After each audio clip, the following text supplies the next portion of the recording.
कवन फूलवा फूलेला टमाटर, कवन फूलवा रंथ साजे हो।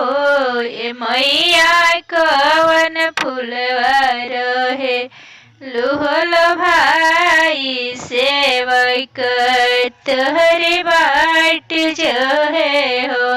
हे मैया कवन फूलवा रहे लूल भाई सेवक तोहरे बाट रहे है। बेली फूलवा फूलेला टमाटर, चमेली फूलवा रंथ साजे हो। ए मैया मोरी अड़उल फूलवा रहे लिहल भाई सेवक तोहरे बाट जो है हो।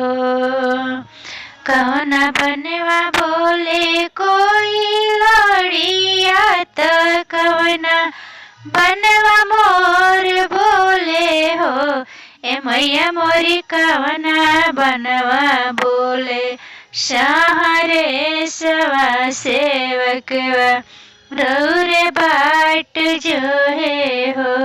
हे मैया मोरी कवना बनवा बोले सहरे सवा सेवकवा रौरे बाट जो है।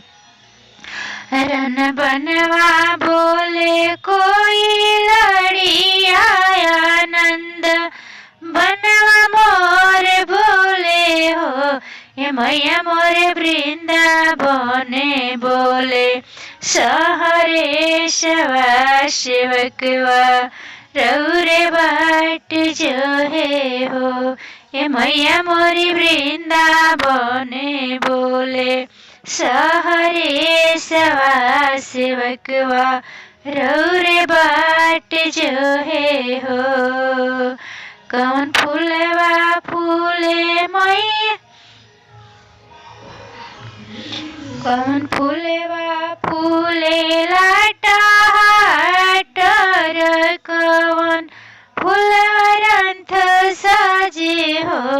ए मैया मोरी कौन फूलवा रहे लूल भाई हो सेवक रौरे बाट जो है हो।